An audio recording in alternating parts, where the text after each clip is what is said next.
Hello, ladies and gentlemen, girls and boys, and dudes of all teenagers, as well as the gals. My name is Weston Chandler.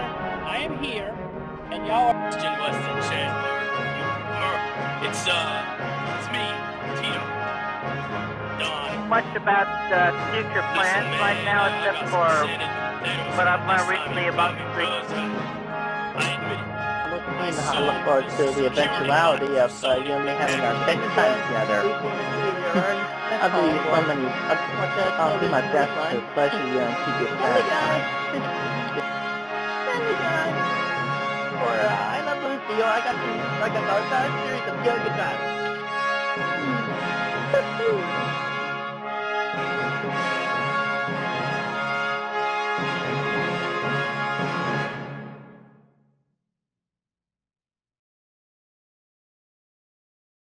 Chris Chan. You know the name. You know a lot of the story. You might have been there. You might have not. The tale started in 2007 or so, and more than a decade has passed. And so let's cover as close to everything as we can get. And this alone is just on his life. And in other parts to come there will be a Sonichu lore. It is too much for one video. That is an adventure on its own.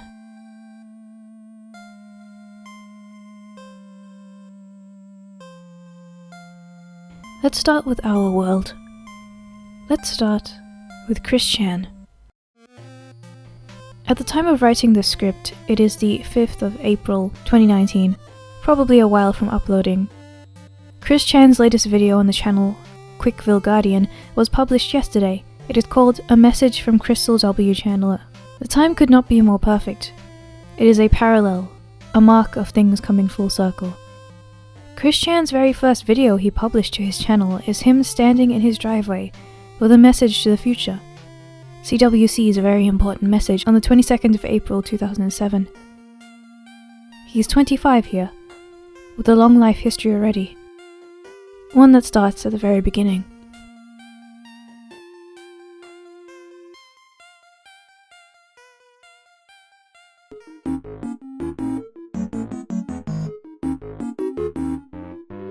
February 24th, 1982, Christopher Weston Chandler was born to Bob and Barb Chandler in Charlottesville, Virginia. Or, as Chris puts it, they gave me the birth. who not only gave me birth at their ages, which my mother is 66 currently, and my father is currently 80. They both just turned that way in the last couple of months. And I was born in 1982.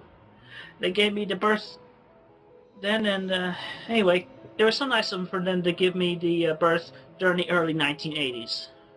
Apparently one of his first words was monkey, which he babbled instead of saying mummy. In his video about his life he talks about them quite positively. However, not everything else in his childhood was as positive or secure. In fact, it was quite the opposite. Some of it was downright terrifying. Despite all of the positive experiences Chris Chan had had with his sheltered world his parents gave him, when he was 2 or 3 years old, an experience with a babysitter would happen that would lead to the beginning of a whole host of problems for him, and was one of the things that resulted in the diagnosis of high-functioning autism. One night the Chandlers were out, leaving Chris with a babysitter for his own safety. She was on the phone that night, not particularly watching over her charge. He wanted to tell her something, stumbling in and asking her without a thought about how it might interrupt her conversation, like any child would. She did not take this lightly, and bursting with anger she locked him in his room where he cried alone with his toys, in the dark, until his parents came home. This traumatic event would leave him unable to speak for around 6 years. His parents would take him to speech therapy at James Madison University. He would get his speech back, and would not shy away from telling his story. In the late 80s to the early 90s, he went to Nathaniel Green Elementary School, where the abuse, unfortunately, continued. This resulted in the family's first run-in with court battles, one that would unfortunately not be positive in its outcome. In this one, they went to court to fight against this horrifying treatment in Greene County Court. They lost, with the court saying that Chris should be placed in a special needs school. The Chandlers did not like this.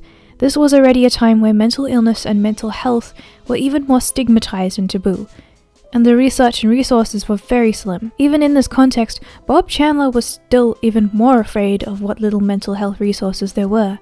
In his mind, it was still the days of locking away and leaving mental patients for dead in these disease-ridden asylums with broad iron gates and imposing spiked walls. And so, when faced with what he thought was the future for Chris, they moved, and Cloverleaf Lake's apartments became their home for a while.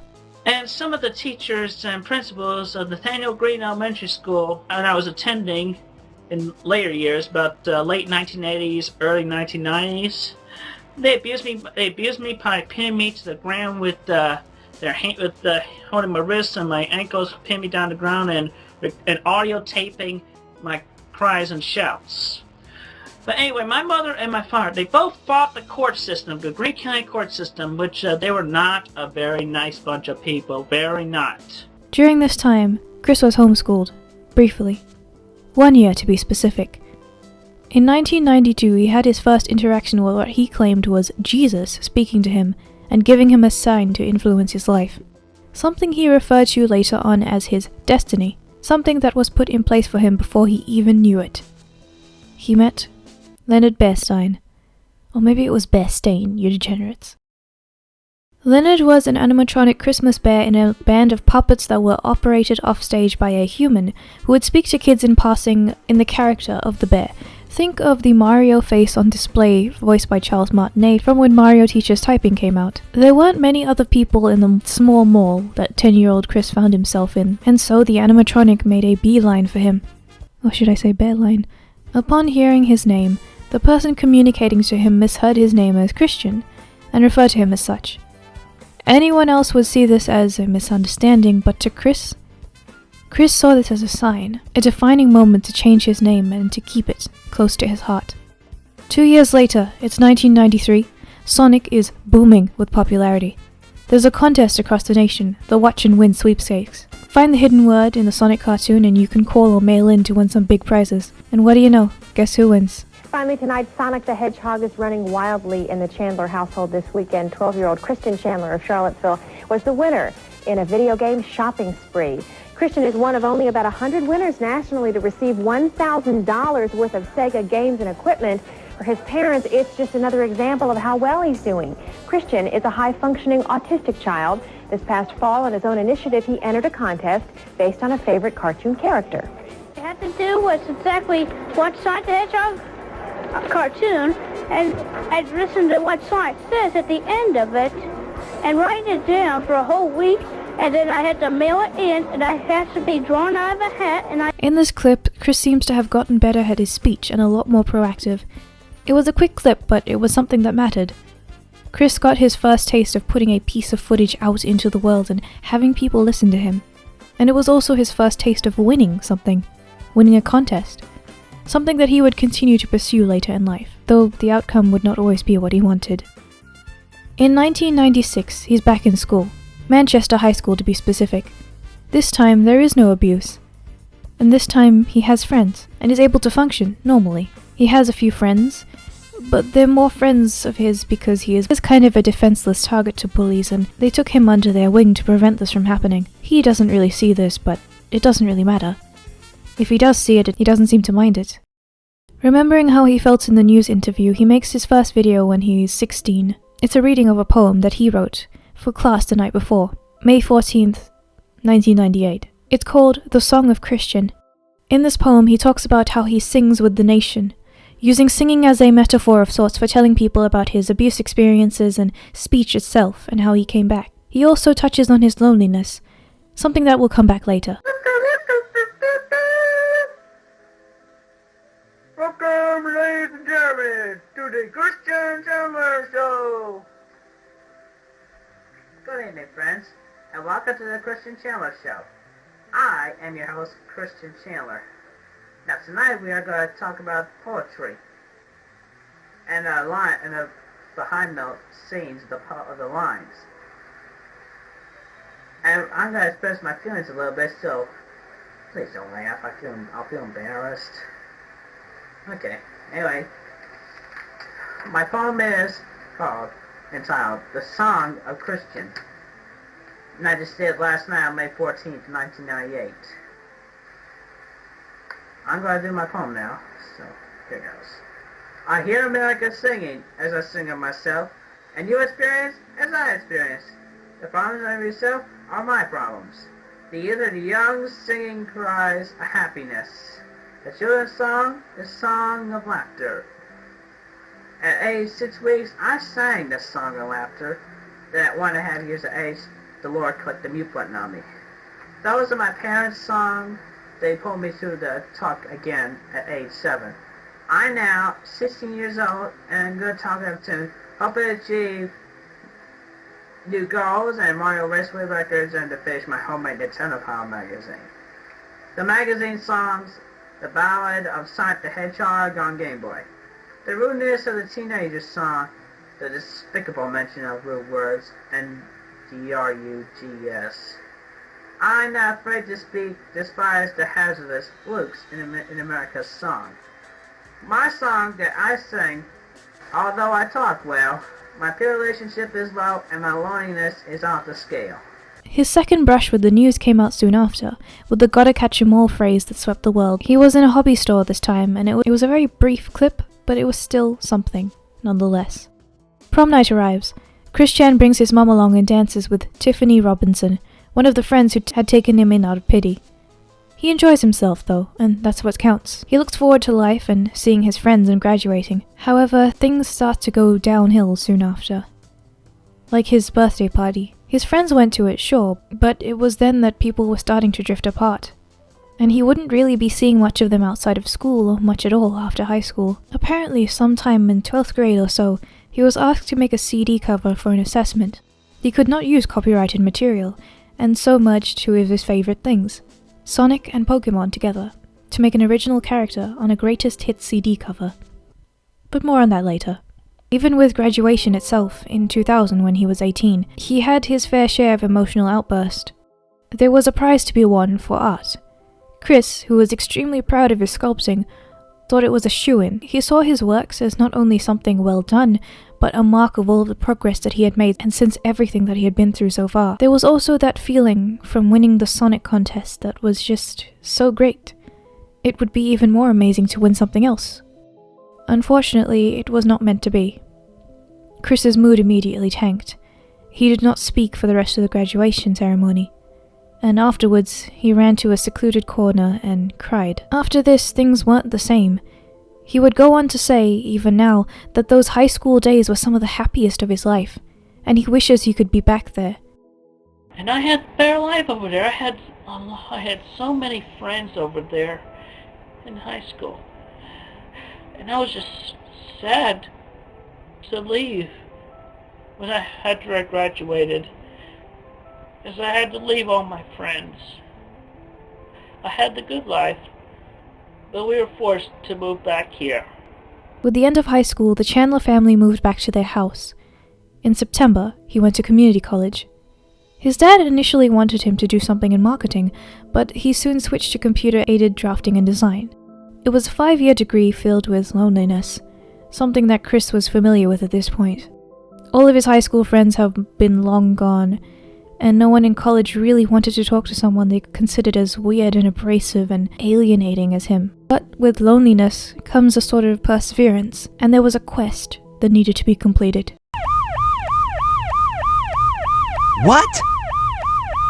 21 and single white male seeking a cute 18 to 21 female, single female companion. If any men read this here sign, mind your own business. This was a poster for the love quest.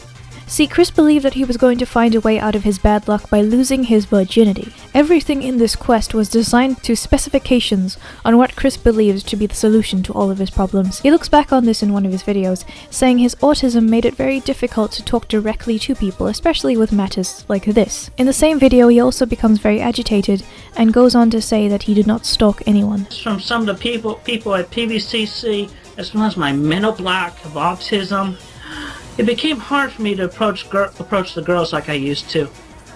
And I would like to point out right now during my whole sweetheart search was started, when I never have stalked anybody. Never have stalked.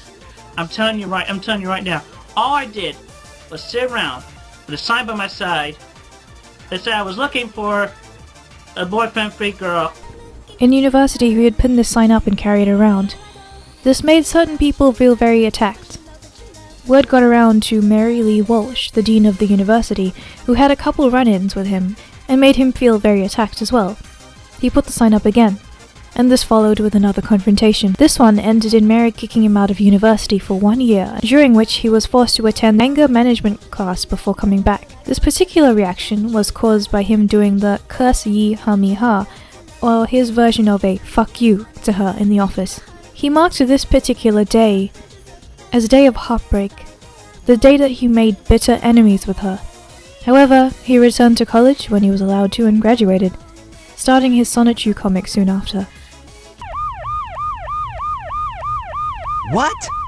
So since the CD project in 12th grade, Chris had held on to Sonichu and created a world around this character when he was 24. It was a mishmash of stuff that Chris likes, including Pokemon, Sonic characters, and even the appearance of real-life people he knows or knew. Mary Lee Walsh appears as a sort of evil entity, and when Chris eventually was discovered by the trolls, they would appear as enemies in the comic as well, who would be put to death in a very painful way. One of the most important things in Chris's life is the Sonichu medallion that he made out of Crayola model magic. He officially started making comics when he was 24 and still does now. Sonichu is still pretty big in internet culture. Even the Sonic team themselves acknowledged it. In the Sonic Boom TV show, there's a character like Chris that shows up in Season 2. There's also a scene where Sonic gets mad about pickles or something. In the Sonichu lore, there's also a black Sonichu who is the evil counterpart of Sonichu himself. The origin story behind this evil character was that Sonichu's DNA got mixed with cherry cola and now he works for Dr. Eggman. There's also an evil version of Christian that has his name backwards, I don't fucking know. He technically has copyright papers for it, but they don't really mean much in court.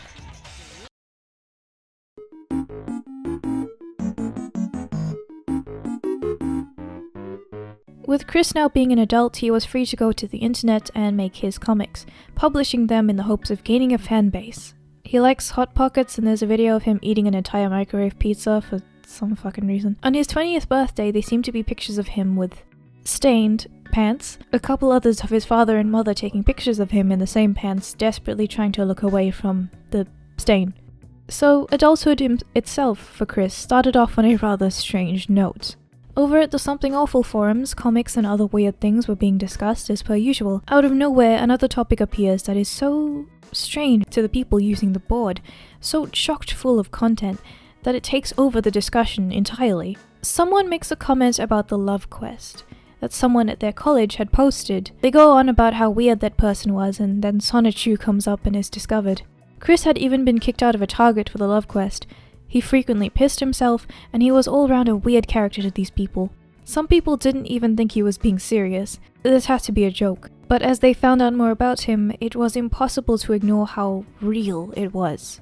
Soon, the comics went from Something Awful to 4chan and accumulated in an ED article written about him. Once Chris discovered this, he quickly made a video correcting them. You see, he was under the assumption that it was simply a misunderstanding, that these people weren't making fun of him or trying to document the weird things that he did. He just needed to point out everything because they were confused, because they were just people who had wanted to know more about him, and it would be entirely fine and they would write nice things about him if he'd simply told them to. He even tried editing it himself later, which you can see because he signed his name or spoke in the first person in each edit. Anyway, it has also come to my attention that I have a lot of people who may have picked up on the wrong theories of my person.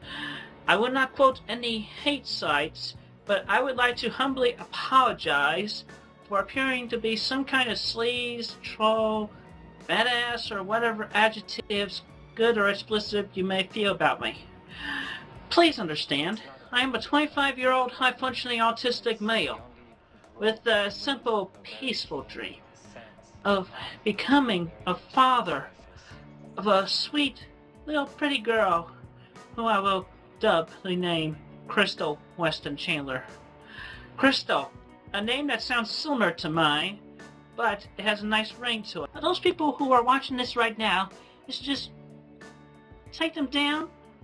Please, I'm asking, as an innocent victim of misunderstanding, just take down your web pages or add them to positively better reflect my feelings as an individual, as a person. Thank you very much for your time and listening. He also, in 2003, did some Animal Crossing Let's Plays, including an Animal Crossing documentary of sorts that was just more footage of his town, Quickville.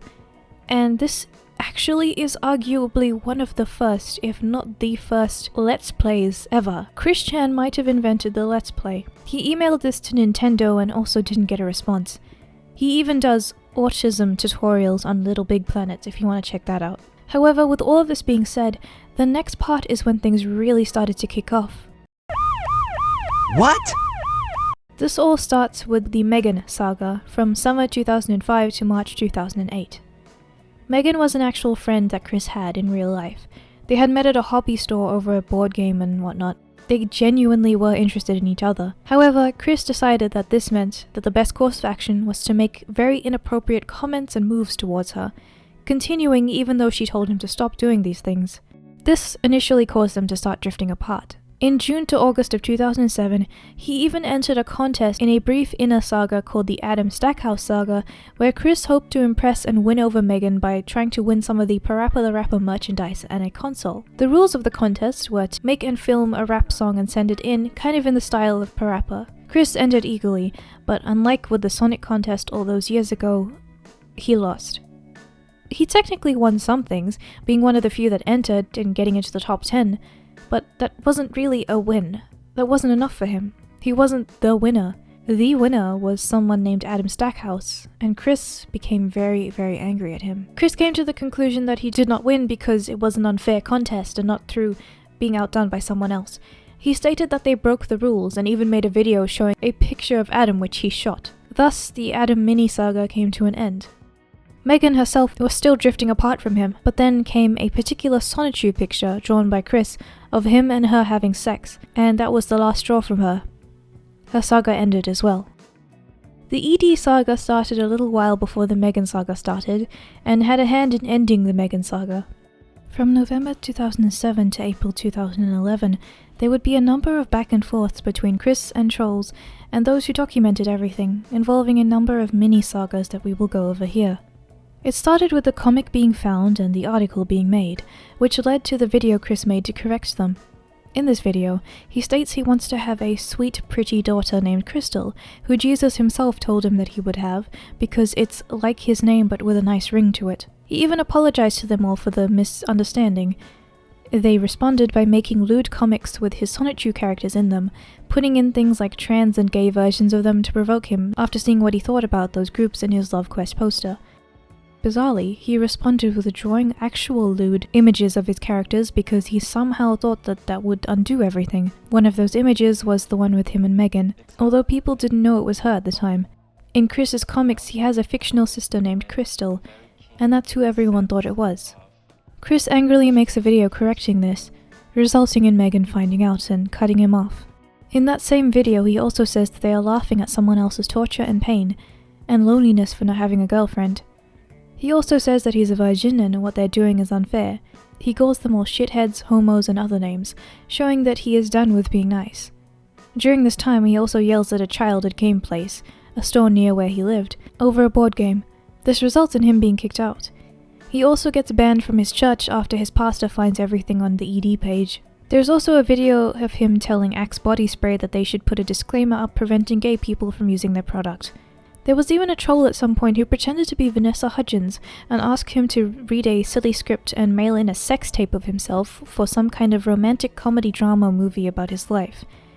He believed this somehow. During all of this, there was the Blanca saga from August to October of 2008. Blanca was a group of trolls pretending to be a girl that was interested in him. This would be something that would be repeated a number of times with different groups of trolls. The goal in Blanca's case was to try and make him do strange and creepy, often sexual things for videos. In this case, they managed to get nudes of his, commenting on his apparently very bent genitals. They also got his Sonichu medallion, which was involved in some sort of challenge among them to come up with the most creative destruction possible.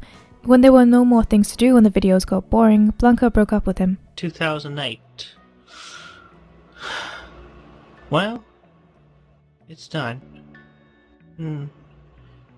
Blanca and I, well, she broke up with me. Shortly after, in the same year, Jimmy Hill arrived. See, while Chris was publishing his comics, he truly did believe that they were getting very, very popular with a legitimate audience, and that they had an established fan base. So Jimmy Hill had managed to convince Chris that he was someone in Europe making loads of money by stealing Chris's comics and presenting them as his own. They did this by photoshopping everything from stores to posters to movie theaters of Sonichu making a fortune and it all going to Jimmy Hill, and Chris believed all of it. Then things got way more elaborate through the introduction of one Clyde Cash. Clyde did various things and operated between December of 2008 all the way to 2012. He will be brought up as things go, but here's a tiny overview of what he did.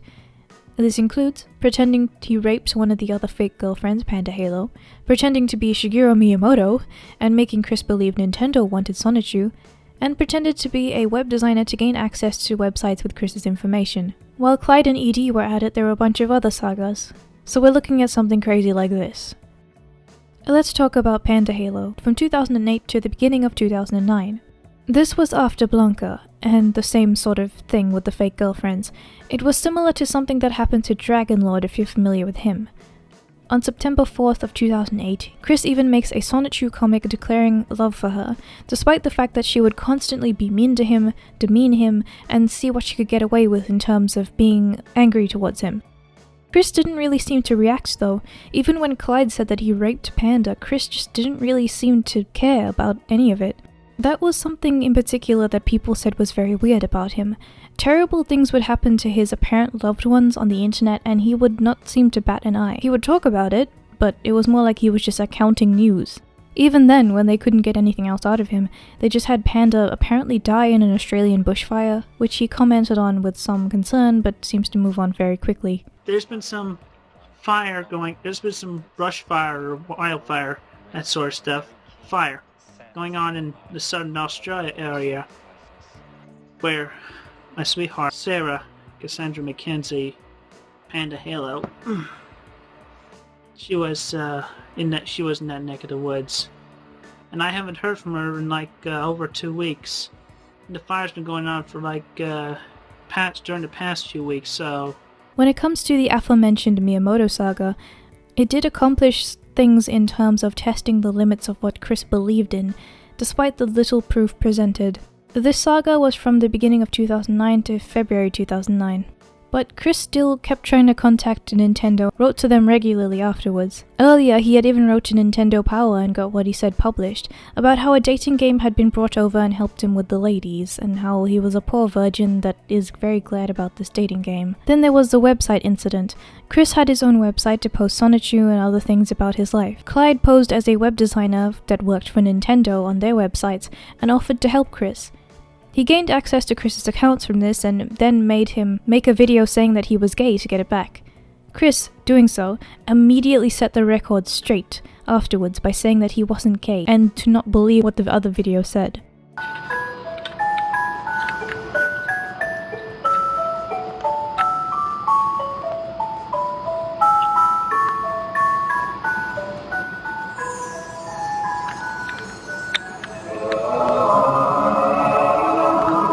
Weston Chandler, am straight.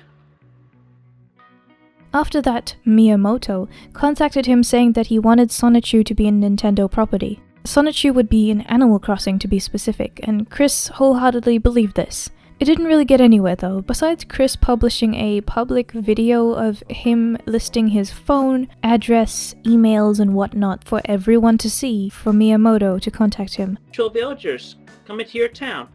February 24th, 2009, my 27th birthday.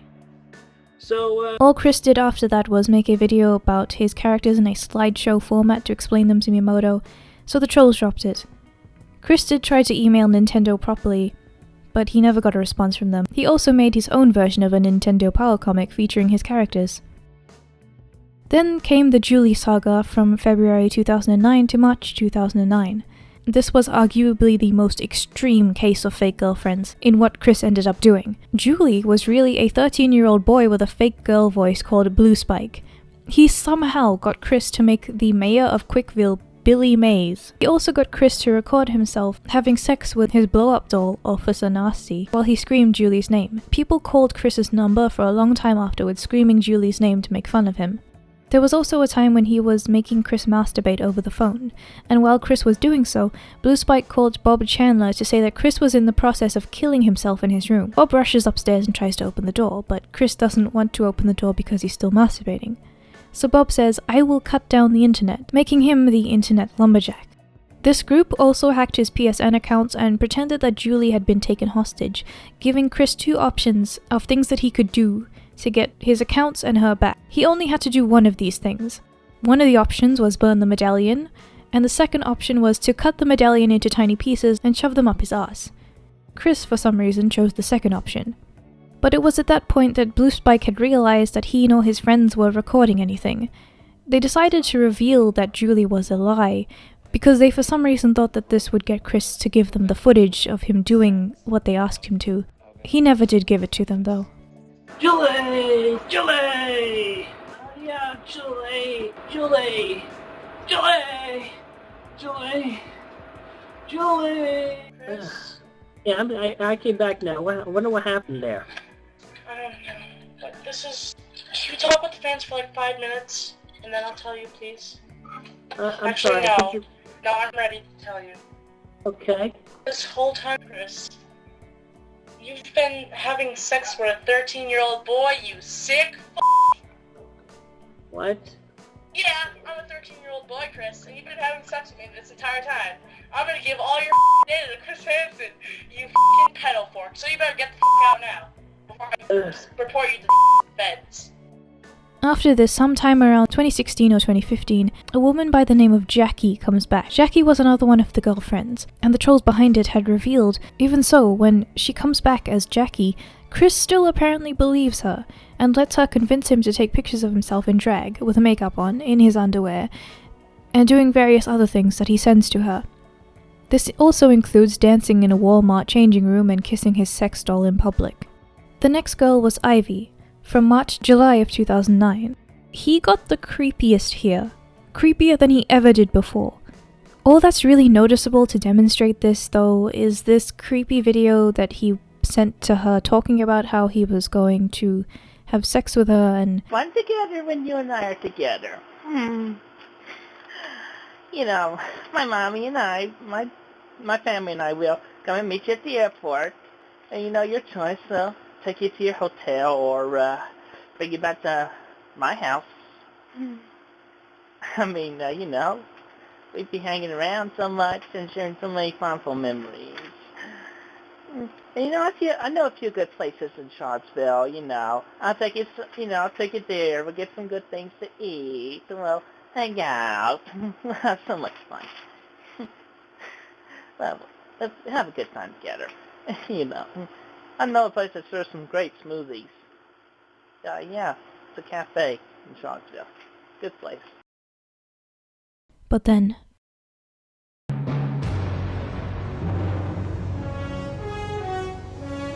retarded amateur idiots. Fun together when you and I are together.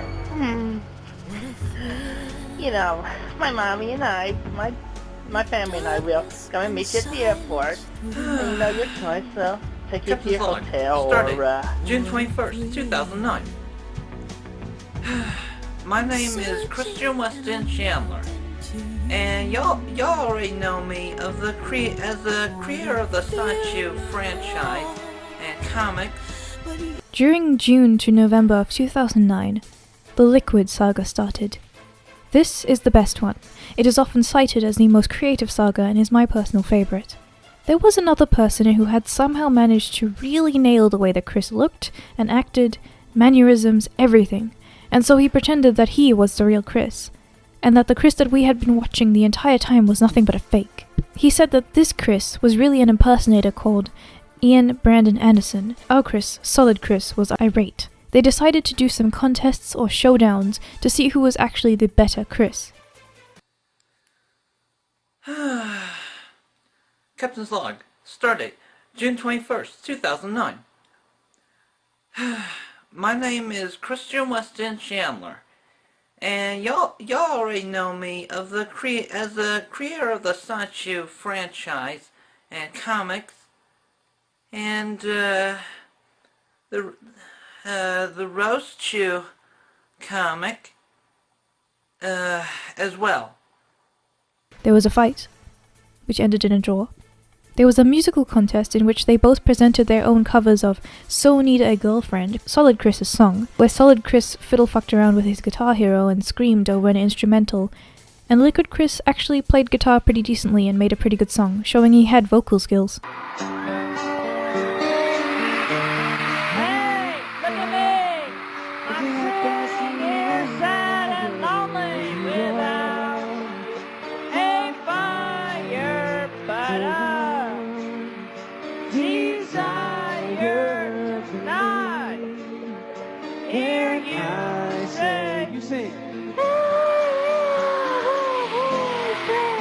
Boyfriend, tell me why still stuck at the virgin with rage. Tell me why I don't need a cute girl my age. Tell me why I never wanna hear you say I have a boyfriend and I have no fire but a desire tonight. There was also a girl involved in this.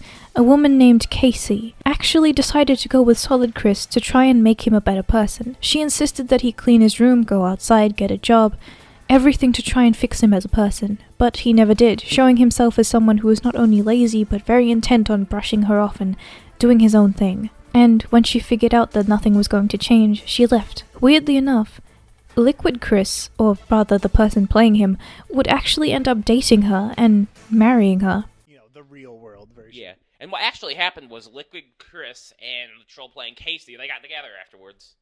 So it's uniting people. Uniting people across the nation. Yeah, they got married a couple years ago. Amazing. Yeah.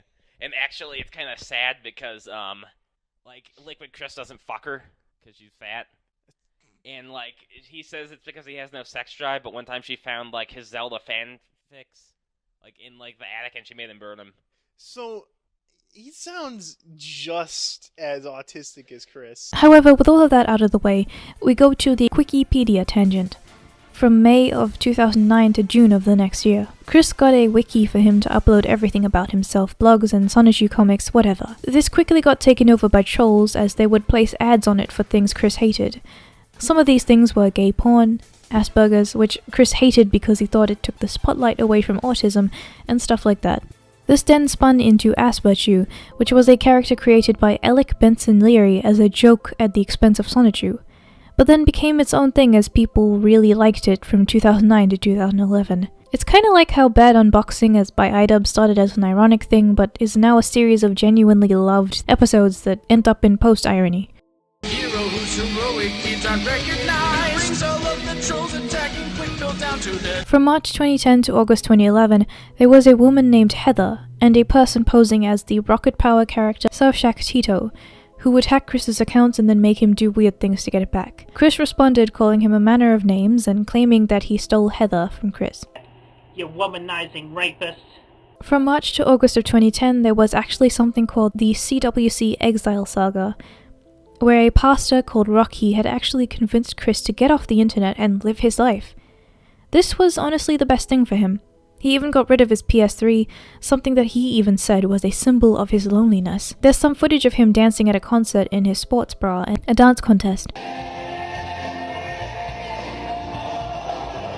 However, he soon came back to the internet with a new online girlfriend who was yet again not real, and everything just broke apart from there. There was the Tomgirl saga, which was from 2011 and still goes on today, of people finding pictures of him cross-dressing. During all of this, there were the various incidents at the Game Place and GameStop. Michael Schneider was the owner of a hobby and game store called The Game Place, where Chris used to go quite a lot. Chris was first kicked out after an altercation with a child, and got permabanned. He decided that he was going to constantly go back to the store to beg, bargain, and be aggressive, making speeches about how he should be let back into the store and would do anything to make the ban go away. One time, he stormed away calling Michael a Jew as he left. He also tried to get pictures of Michael to be put on a dartboard, but according to Michael, Chris was actually just taking pictures of Michael's daughter. In 2011, Chris goes back for another chance with his mother this time, which results in them apparently assaulting Michael and trying to run him over with a car. An estimated $1,000 of damages were caused, and they were taken to court. They both got probation for a year and were forced to take care of Michael's medical bills. Even in December of 2014, GameStop, Chris got banned when he became enraged that Sonic's arms had changed from tan to blue in the Sonic Boom game. He would make covers for them and put them over the actual covers in store, and even pepper sprayed an employee because of it. Even the trolls stopped to give Chris space once Bob Chandler died. They took down the quickie to put up a picture of the internet lumberjack himself out of respect. Bob had apparently died of a heart attack, but the insect bites and sores all over him from living in an apparently horrified hoarder condition of the house he was in might show more complicated issues were at play.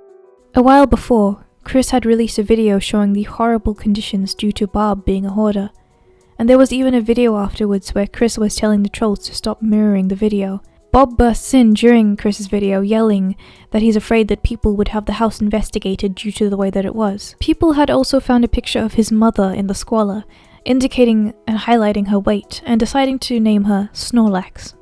Greene County investigators are looking into the cause of a house fire early this morning. It started at about 3 o'clock this morning at a home on Branchland Court. That's in the southern part of the county. We're told the fire started in a first-floor bathroom, but got quickly out of control and eventually shot through the roof. On January the 10th, 2014, however, a house fire would unfortunately destroy all of their home, killing a cat that had lived with them, and destroying everything. Chris was in ruins. He had been for a while. Once Clyde had said that he would go to Chris's home, and Chris's response was to put a teddy bear wearing sunglasses in his bed and hide with blankets under a couch for many hours. He had also succumbed to his anger and made a video ripping up a stuffed animal trying to intimidate Clyde. Things were really getting to Chris. Although he eventually did come back to the internet, and there were the usual Christorians looking for him, everything was very quiet. He wasn't the same. Would Chris fade away?